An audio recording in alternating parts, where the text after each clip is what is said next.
بعد الحمد والصلاة بسم الله الرحمن الرحيم يا أيها الذين آمنوا قوا أنفسكم وأهليكم نارا صدق الله العظيم محترم و معزز سامعین و سامعات السلام علیکم ورحمۃ اللہ وبرکاتہ۔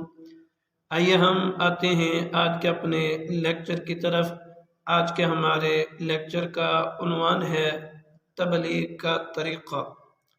محترم سامعین، جس آیت مبارکہ کی تلاوت کی گئی ہے، اس آیت مبارکہ میں اللہ تعالی نے اسی مضمون کی طرف اشارہ کرتے ہوئے ارشاد فرمایا، یا ایھا الذین آمنوا قوا انفسکم اہلیکم نارا۔ محترم سامعین، تبلیغ کا یہاں پر بنیادی اصول بیان کیا گیا ہے، بنیادی طریقہ بیان کیا گیا ہے۔ ارشاد فرمایا، اے اہل ایمان، تم جہنم کی آگ سے بچاؤ اپنے نفس کو اور اپنے اہل و عیال کو۔ تو ہمیں اس آیت مبارکہ سے طریقہ یہ حاصل ہو رہا ہے کہ ہم نے سب سے پہلے اپنا تزکیہ کرنا ہے، اپنے ظاہر و باطن کو پاک صاف مطہر کرنا ہے۔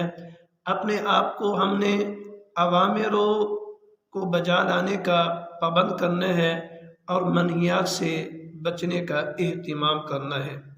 یہ ہے اپنے نفس کا تزکیہ، اپنی اصلاح کر لینا اور اپنے کو، اپنی ذات کو جہنم کی آگ سے بچا لینا۔ اس کے بعد ارشاد فرمایا، وَأَهْلِكُمْ، اپنے اہل و عیال کو بھی جہنم کی دہکتی آگ سے بچاؤ۔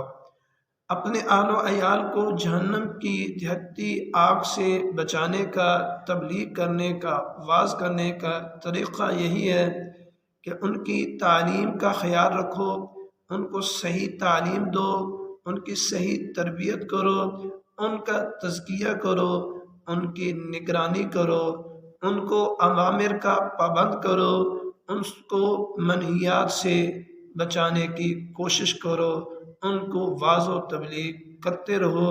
یہ ہے اپنے گھر والوں کو تبلیغ کرنے کا طریقہ۔ نبی اکرم صلی اللہ علیہ وسلم نے اسی مضمون کو بیان کرتے ہوئے ارشاد فرمایا، الا کلکم راع وکلکم مسئول عن رعیتہ۔ ارشاد فرمایا کہ خبردار، تم میں سے ہر ایک بندہ نگران ہے، اس سے سوال کیا جائے گا اپنی رعایا کے بارے میں، اپنے ماتحت لوگوں کے بارے میں۔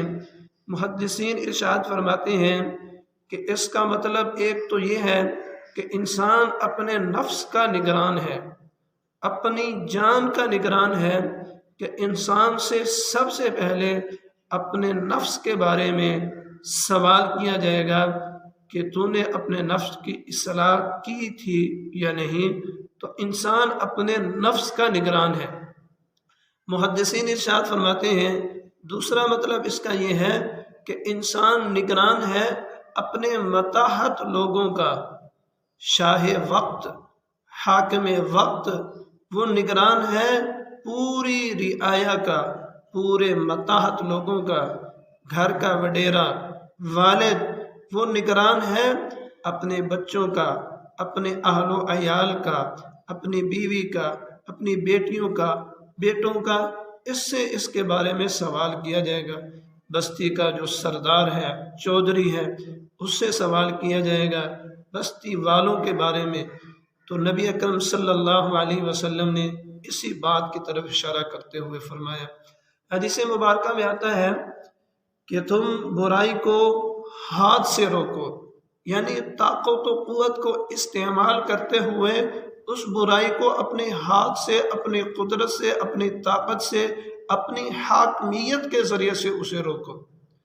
اگر حاکمیت، قدرت، طاقت نہیں ہے، طاقت و قوت سے نہیں روک سکتے، تو اس برے کام کو، اس برائی کو زبان سے روکو، یعنی وعظ و نصیحت کے ذریعے سے اسے روکو، اپنے بیان کے ذریعے سے اسے روکو، اس کا برے کام کو تبلیغ کے ذریعے سے روکو۔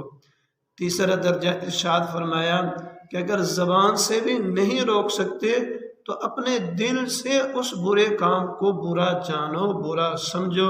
ارشاد فرمایا ذالک اضعف الایمان، یہ ایمان کا سب سے کم تر درجہ ہے۔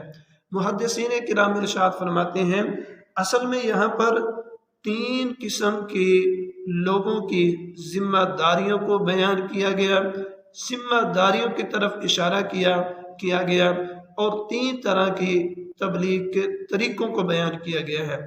تبلیغ کا پہلا طریقہ یہ ہے کہ حاکم وقت، شاہ وقت اپنے رعایا کو اپنی طاقت کے ذریعے سے، اپنی حکومت حاکمیت کے ذریعے سے لوگوں کو برائی سے روکے، اپنی طاقت کے ذریعے سے۔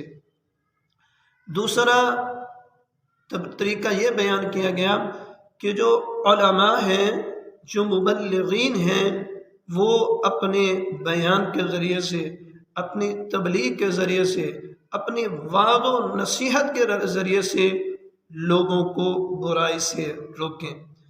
ارشاد فرمایا تیسرا درجہ عوام الناس کا ہے کہ عوام الناس کو چاہیے کہ وہ برے کام کو دل سے برا جانیں۔ امید کرتا ہوں کہ آپ حضرات ان باتوں پر عمل کریں گے، مجھے بھی دعاؤں میں یاد رکھیں گے۔ والسلام۔